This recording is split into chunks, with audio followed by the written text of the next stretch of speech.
올해 부활절은 4월 20일입니다. 그리고 부활절 다음 날인 4월 20일은 주기철 목사님 순교 80주년이 되는 날이기도 합니다. 일제강점기 때 독립운동가요 목회자로서 일제에 의해서 강행되었던 신사참배를 조직적으로 거부 운동을 펼칩니다. 그래서 투옥되기도 하죠. 5번의 투옥 끝에 결국 옥에서 순교하시게 됩니다.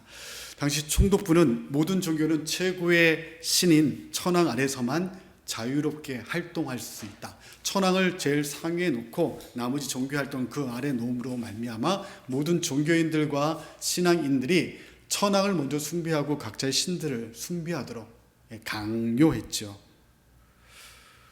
억압과 폭력에 많은 목회자 또 신자가 배교에 동참합니다. 신사참배는 우상숭배가 아니다라는 개변을 통해 교단 차원에서도 신사참배에 동참하게 되는 것이죠. 하지만 주기철 목사님은 신사참배가 우상숭배라 규정하고 사람들을 모아 계속해서 우상숭배인 신사참배를 거부하기 시작합니다. 결국 소속 평양노회에서는 불편했던 주기철 목사님을 목사직에서 파면합니다. 그리고 1940년 2월에 주기철 목사님은 산정형 교회에서 마지막 설교를 마치시고 감옥에 갇히시게 되죠. 그때 마지막 설교가 유명한 5종목의 5가지의 나의 기도라는 제목입니다. 이런 내용이었습니다. 죽음의 권세에 대해 승리하게 해주십시오.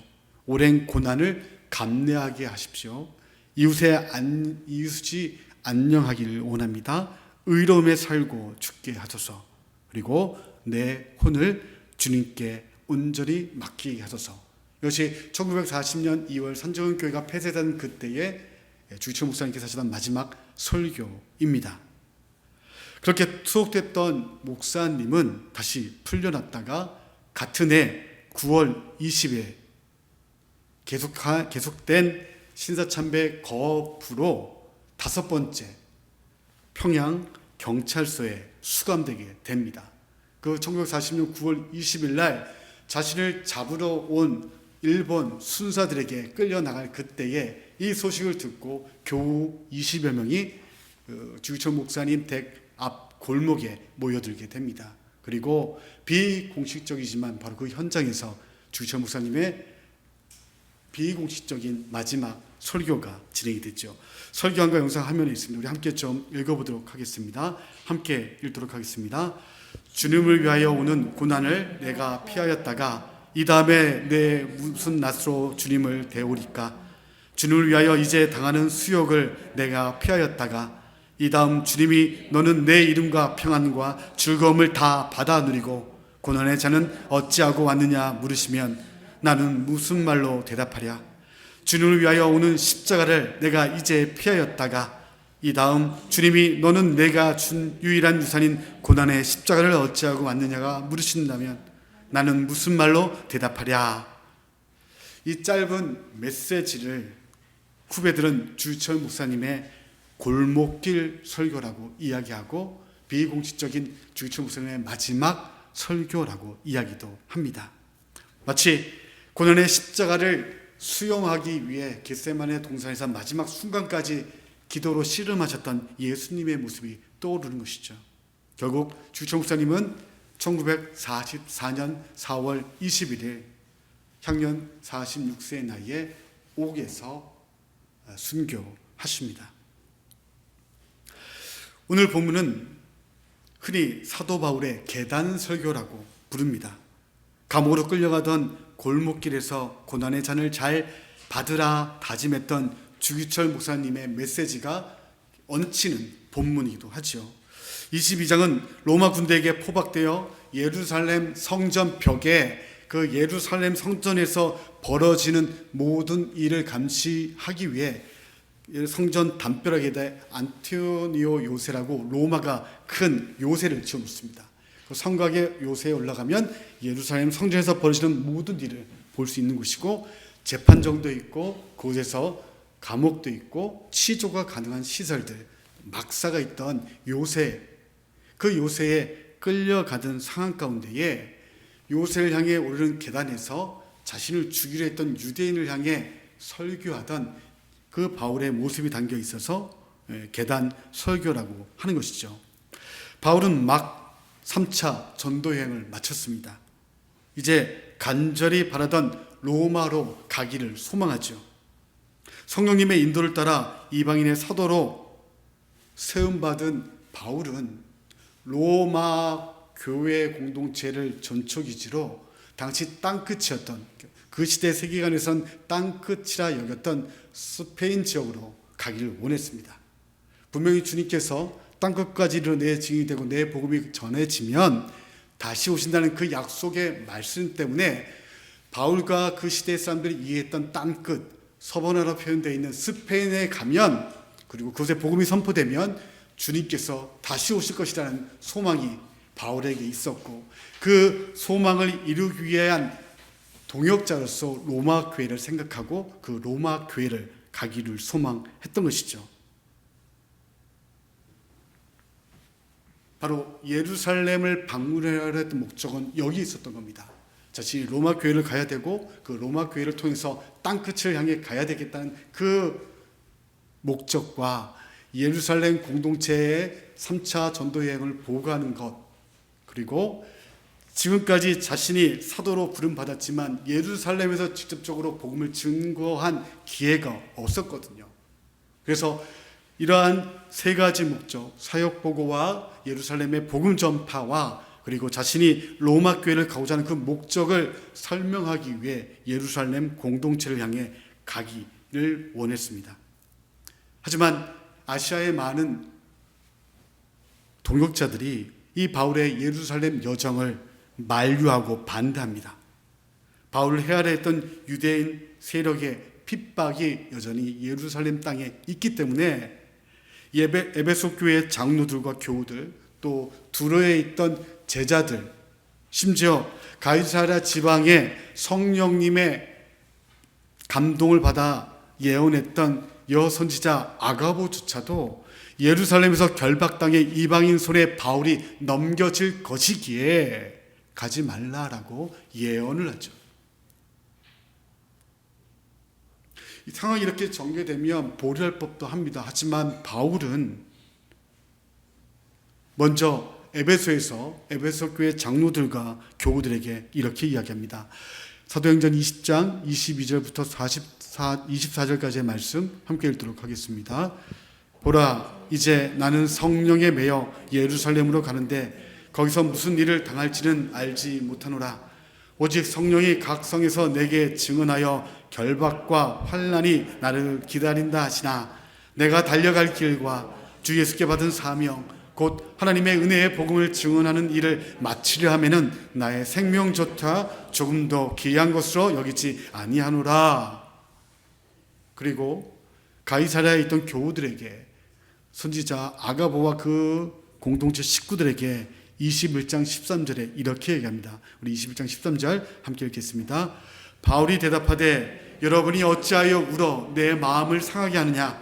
나는 주 예수의 이름을 위하여 결박당할 뿐 아니라 예루살렘에서 죽을 것도 각오하였노라 하니, 바울은 복음 증거자로 또 한 영혼을 살리는 일에 죽음도 각오했다라고 답합니다. 영원한 것을 위해 고귀한 자기 희생을 결단했다는 이야기죠. 우리는 고난을 고사하고 한 번쯤 양보하면, 미안하다고 먼저 손 내밀면 정리될 일임에도 불구하고 그 얄팍한 자존심 때문에 그 자존심을 지키려다 가정에서 부부관계, 또 부모와 자식관계, 형제관계, 사회생활에 또한 교회 공동체에서조차 불편을 자초하는 것이 우리이고, 그렇게 자초한 일이 나로부터 시작된 걸 알면서도 먼저 손 내밀지 못하고 여기서 먼저 이야기하면 내가 지는 거야 라며 그 불편한 가기를 지속하는 것이 우리의 현실인 거죠. 한 영을 품기 위해 내 속을 내어줘야 하는데 막상 손해봐야 할 그 상황에서는 돌부처가 되어버리는 것이 우리의 본 모습입니다. 그러면서 바울은 달리 갑니다. 사실 바울의 이 예루살렘의 행보를 가만히 보면 예루살렘에 가야 한다와 가면 돌아오지 못한다는 성령님의 인도와 성령님의 만류가 공존합니다. 사명과 희생이 충돌하는 듯한 상황 같죠. 하지만 둘 다 바울을 향한 하나님의 뜻이었습니다. 바울은 그렇게 해석합니다. 성령께서 여러 동역자를 통해 나를 만류하시는 것, 그것도 하나님의 뜻이야. 하지만 그 만류가 예루살렘에서 복음을 전하다 내가 당할 고난에 대한 부분이니 이거를 각오하고 성령님의 인도하심을 따라 예루살렘의 영혼을 살리기 위해 가겠다라고 결심하죠. 성령께서 만류하실 만큼 큰 고난이 있지만 그 만류 앞에서도 오히려 그 고난을 감내하고 이겨낼 것을 각오합니다. 그리고 성령님의 인도를 따라 다른 영혼을 살리기 위해 예루살렘에 가는 것이죠. 얄팍한 자존심을 또 자신의 이익을 위함이 아니라 자기 손해의 길에 서게 됩니다. 신자인 우리 역시 예수 그리스도를 따를 때에 예고된 하나님을 거부한 세상으로부터의 외면과 무시, 손해를 각오한 삶이어야 하는 것이죠. 자기 손해 없이 자기를 내어준 예수님의 삶을 살아갈 수 없고 다른 사람의 변화는 고사하고 내 삶의 변화도 이끌 수 없는 것이 우리의 본 모습인 겁니다. 그러나 바울은 그 길을 따라 걸어가는 것이죠. 예루살렘에 도착한 상황은 바울을 만류하던 이들의 예상이 맞아떨어지는 상황이 펼쳐집니다.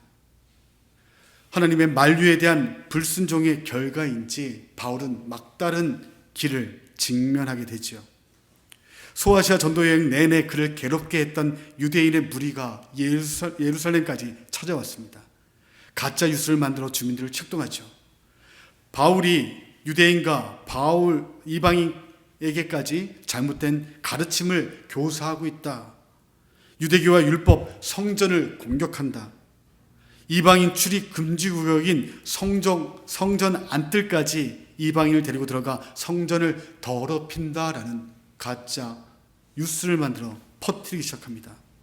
이런 이야기를 듣고 나면 사실 한 번쯤은 사실 확인을 하기 위해 또한 최소한 당사자의 확인을, 해명을 또 증인들의 이야기를 들을 법도 한데 그 말을 들은 무리들은 무엇 하나 확인하지 않고 흥분하기 시작하죠. 당시 율법으로 본다면 이방인을 성전 안뜰에 데리고 들어가는 것은 돌로 쳐 죽일 죄입니다. 그리고 이 무리들은 그 법을 따라 바울에게 달려들고 그를 성전 밖으로 끌고 나가 죽이려 합니다. 30절 말씀 함께 읽도록 하겠습니다. 온 성이 소동하여 백성이 달려와 모여 바울을 잡아 성전 밖으로 끌고 나가니 문들이 곧 닫히더라. 당시 율법상 성전 안뜰에 이방인을 데리고 들어가면 돌로 쳐 죽일 뿐만 아니라 성전 안에서는 그 돌로 쳐 죽이는 일, 그러니까 살인 집행을 할 수 없는 법이 정해져 있었던 것이죠. 그러니까 무리들이 할 수 있는 방법 한 가지입니다. 성전 밖으로 바울을 끌고 나가 돌로 쳐 죽일 계획을 가져나가는 것이죠. 그리고 혹시나 바울이 성전 안으로 들어가 버리면 죽일 방법이 없으니 성전 문들을 꼭꼭 닫아버립니다. 죄를 속죄하고 틀어진 관계를 해결하기 위해 하나님을 대면하는 성전이 사람이 혹 살아날 탈출구가 되어 있으니 인위적으로 막아버렸던 것이 무리들의 행동이었던 겁니다.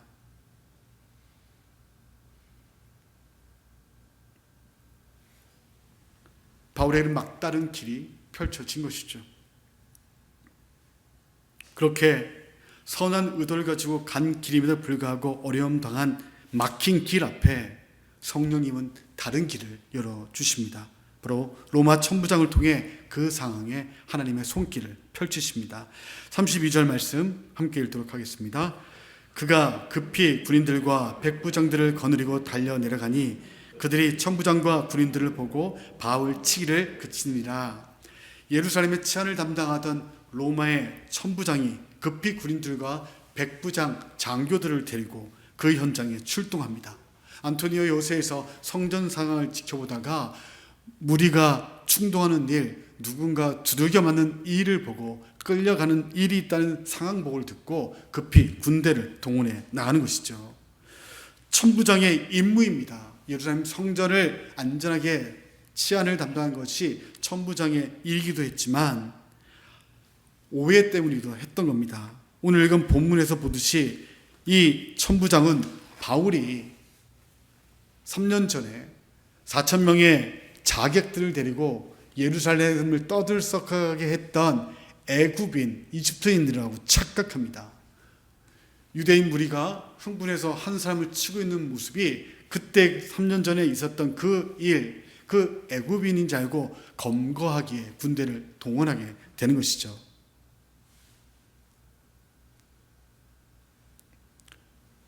바울은 지금 성령의 만류를 거부해 막단이라는 길에 서 있습니다. 하지만 성령님께서는 그 막다른 길, 만류를 불순종해 간 길임에도 불구하고 그래서 하나님께서 새로운 길을 만들어 주시는 것이죠. 만류를 거부한 것이고 또한 인도를 따른 것이지만 모두 복음과 영혼을 사랑했던 바울의 열정인 걸 하나님 아시고 그 상황 가운데 다른 길을 열어 주신 것입니다. 바울은 지금 만신창이가 되었습니다. 그 순간 구원의 손길을 통해 천부장의 구원을 받은 그 바울은 요새로 끌려 들어가는 그 계단 앞에서 헬란 말로 천부장에게 유대인에게 말할 기회를 허락해 달라고 부탁합니다. 이집트인이라 생각했던 바울이 헬라어로 말하자 천부장은 놀랐지요. 37절 말씀 함께 읽겠습니다. 바울을 데리고 영내로 들어가려 할 그때에 바울이 천부장에게 이르되 내가 당신에게 말할 수 있느냐? 이르되 내가 헬란 말을 아느냐? 사실 바울에게 헬라어와 로마 시민권은 자기를 살릴 생명줄입니다. 오늘날 영어만 잘 구사해도 세계 어느 곳에서든 다른 언어를 사용하는 사람에 보다 유리한 또한 보호를 또 조금 더 대우를 받을 수 있는 것과 마찬가지로 당시에 헬란 말을 쓸 수 있다는 건 또 로마 시민권을 갖고 있다는 건 일정 부분 법적인 보호를 받을 수 있는 생명줄과 같은 무기였던 것이죠. 그런데 바울은 자신이 쓸 수 있는 그 헬라어를 통해 살려달라. 나는 헬라어를 구사하는 로마 시민권자다. 모함이다. 저들이 나를 모함하고 있다. 나를 구해달라. 라는 말을 하는 게 아닙니다.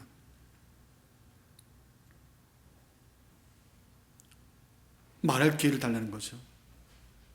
천부장은 바울의 말을 듣습니다. 그리고 바울은 이야기합니다. 나는 유대인이고 작은 도시도 아닌 큰 도시 길리기아 다소의 시민입니다. 라고 밝히죠. 단순히 자기 살기 위한 헬라어가 아니라 유대인 무리를 살리기 위한 아람어로 말할 기회를 얻기 위해 그들을 살리기 위해 헬라어를 통하여 요청하고 있는 것이죠. 바울의 말을 들은 천부장은 말하기를 허락합니다. 그러자 바울은 헬라어가 아닌 히브리 말 아람어로 연설을 시작합니다. 그 연설이 간증 형태의 계단 설교가 되는 것이죠.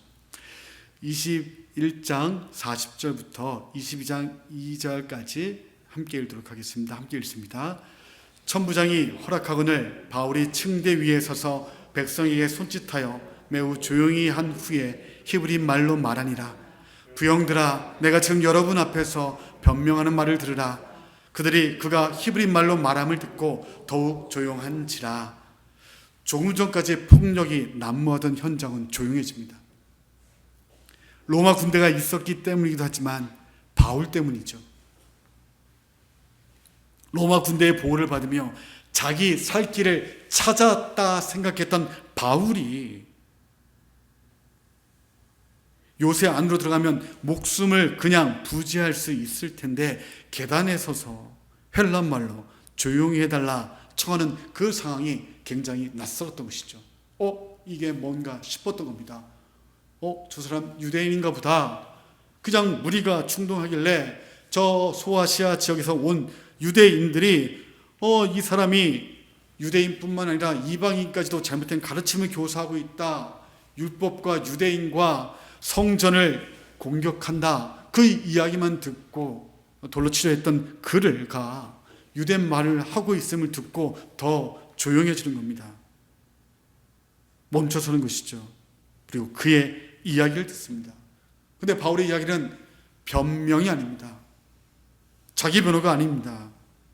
무리에게 들렸던 이야기는 22장 이후에 진행되고 있는 바울이 예수 그리스도를 만난 핵심에 대한 이야기입니다. 자기 이야기입니다. 자기의 신앙의 고백들이 이어갑니다. 하나님, 예수님을 만난 바울의 신앙 고백이 이어지는 것이죠.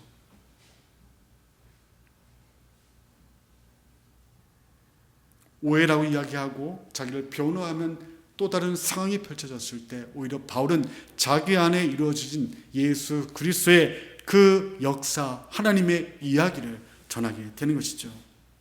그러니 멈춰설 수밖에 없게 되는 겁니다. 폭력의 현장이 왜 멈췄는지 우리는 이유를 알죠. 성령님의 인도가 있었고 성령님의 만류에도 복음을 제지하고 영혼을 살리기 위한 바울의 자기 희생이 있었기 때문입니다. 그리고 또한 바울은 살기 위해 헬라와 로마 시민권의 그 권리를 주장할 수 있었음에도 불구하고 도리어 그걸 내려놓고 자기를 살리기 위한 헬라어가 아닌 그들을 살리기 위한 아람어로 해명하고 유대인으로서 하나님과 자기 이야기를 꺼내는 권리 포기를 선택해버립니다. 세상을 사랑하셔서 자기를 포기한 예수 그리스도처럼 바울은 자기 살기보다 그들을 살리기 위한 선택으로 말을 시작하게 된 것이죠. 그리고 그 말이 바울의 다마스커스를 향해 가는 그 행보 가운데 만난 예수님을 증언하는 이야기로 이어지게 되는 겁니다. 요즘 유튜브에서 매주 부르는 율동 찬양이 있습니다. 천국은 마치라는 찬양입니다. 마태복음 13장에 있는 예수님의 비유 말씀, 밭에 감춘 보화를 발견한 사람, 그 사람과 같은 곳이 하나님의 나라다라는 그 말씀을 소재로 만든 찬양입니다. 율동이 굉장히 격합니다. 올해 전세대 주일이 있거나 아니면 유치부 친구들이 앞에 서서 다시 한번 찬양 율동할 기회가 있으면 아마 보시게 될 건데 여러분들은 못 따라 하실 겁니다. 저니까 따라할 수 있는데 신나게 율동합니다. 선생님들도 이 율동을 한 번은 하시는데 반복을 못 하십니다. 그만큼 격한 율동이죠. 우리가 잘 알고 있는 밭에 감춘 보화의 비유 말씀은 예수님께서 하나님의 나라에 대해 비유 말씀하실 때 이야기죠. 하나님의 나라를 밭에 감춘 보화를 발견한 사람과 같다는 이야기로 시작합니다. 당시 유대인들은 로마의 압제 가운데 있었습니다. 전쟁이 빈번했고 밀란이 많았습니다. 급하게 전쟁이 나거나 도적대가 찾아오면 자신이 갖고 있는 재산들을 가지고 도망갈 수가 없었습니다. 방법은 한 가지였죠. 자기만 아는 곳에다가 숨기는 겁니다. 대부분 땅, 밭에 파서 숨기는 거죠. 전쟁이 끝나거나 밀란이 끝나고 나면 돌아와야 되지 않습니까? 그런데 떠나갔다가 못 돌아오는 경우도 생기고 돌아왔는데 어디다 숨겼는지 잊어버리기도 하고 갔다가 죽기도 해서 자식들이 돌아왔는데 땅에 뭐가 있는지도 모르는 상태가 되어버립니다. 땅을 많이 만지는 자가 보물을 찾을 기회가 더 있는데 당시 땅의 밭의 주인들보다는 사실은 밭을 빌려서 작물을 키우던 소작농들이 땅을 팔 기회를 다 얻는 것이죠.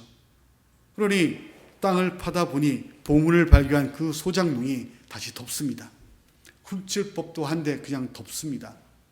그리고 집에 들어가 집 팔고 냉장고 다 팔아 돈을 마련해 그 밭을 사는 것이죠. 전후 사정을 모르는 사람들 눈에는 밭의 가치는 그저 밭이고 땅일 뿐입니다. 하지만 보물을 발견한 사람은 그 밭이 그냥 밭이 아니라 보물을 품은 밭이 되는 거죠. 전 재산을 팔아 보물만 사지 않습니다. 보물을 품은 밭 전체를 사는 거죠.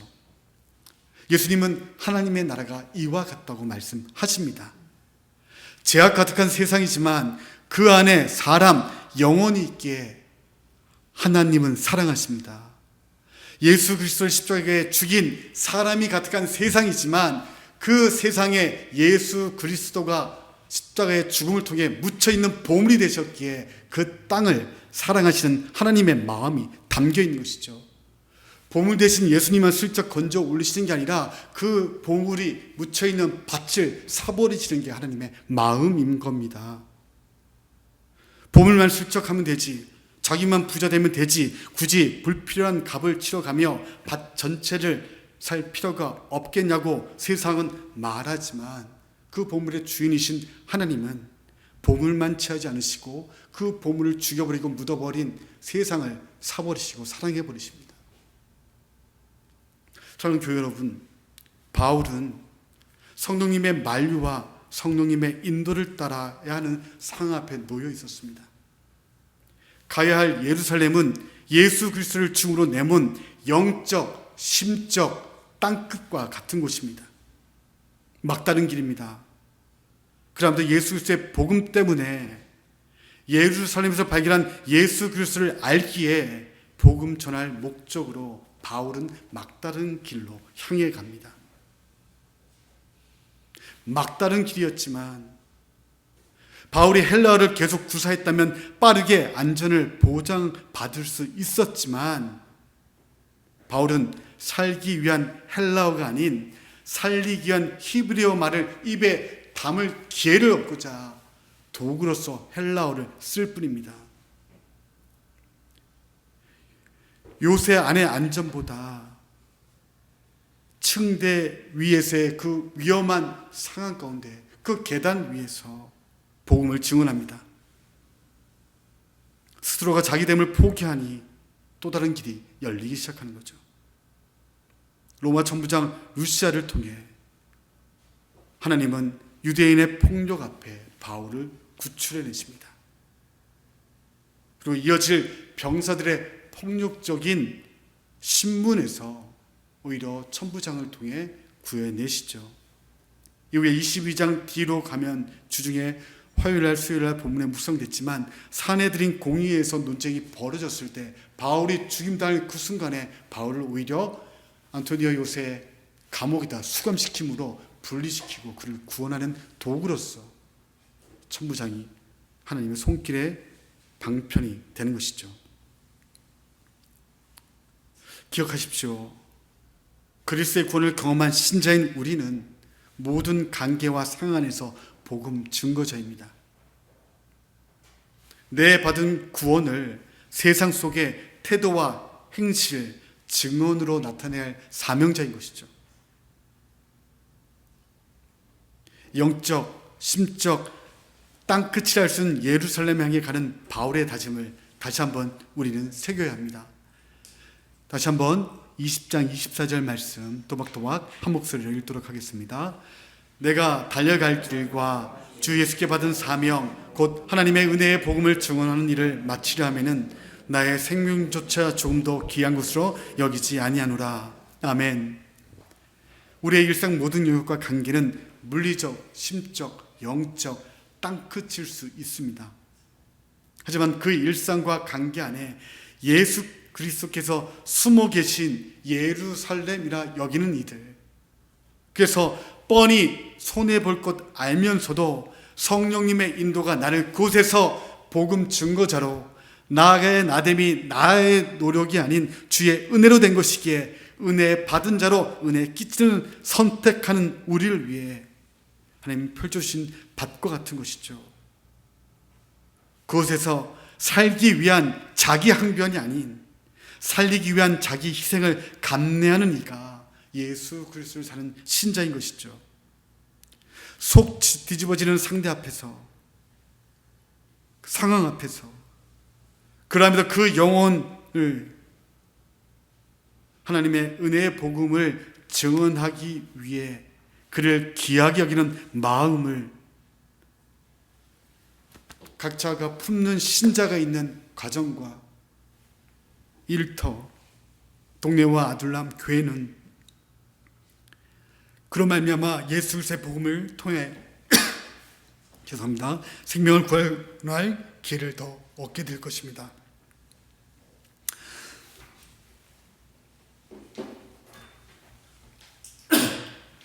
주기철 목사님은 자신이 죽음의 형정으로 끌려갈 걸 알면서도 그 고난 피하는 것은 주님 앞에 섰을 때 내가 복음을 부끄러운 삶이 될까 염려하여 의연하게 죽음을 맞이하는 걸음에 섰습니다. 바울은 성령님의 만류가 있었지만 그러면서 앞서 주신 성령님의 인도를 따라 예루살렘 막다른 길을 향해 걸어갑니다. 우리 역시도 우리의 형편 가운데 손해보는 자리, 그 자리가 하나님께서 사랑하셨던 예수 그리스도가 심겨져 있는 밭이라 여기고 그 밭을 사는 자들, 그들을 통해 하나님의 나라가 넓혀갈 것입니다. 그 소망 안에 오늘 사는 우리 되시기를 축원합니다. 기도하겠습니다.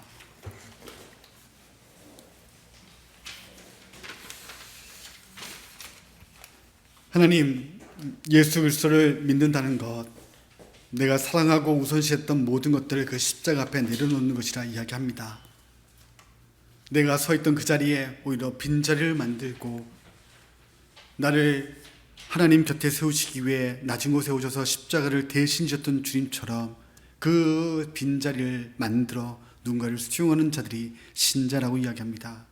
하나님, 성령님의 인도를 따라 물리적 땅끝이었던 예루살렘 그 막다른 곳에 오직 예수 그리스도의 복음을 전하기 위해 걸어가 복음의 증거자가 되었던 바울처럼 우리의 일상 영역 가운데서 우리의 마음이 가지 않는 관계, 또 내가 손해봐야 할 상황 가운데 우리가 쓰게 된다 할지라도 주님, 그곳에서 나를 항변하기 위해 나만 살기 위한 헬라어가 아닌 누군가를 살리기 위한 말에 바르는 기회를 얻기 위하여 헬라를 사용했던 바울처럼 주님, 우리가 낮은 곳을 향하게 하시되 그러할 때 오히려 예상치 못했던 천부장을 통해 하나님의 구원의 길이 새로운 길로 열렸던 은혜를 경험하게 될 것을 믿습니다.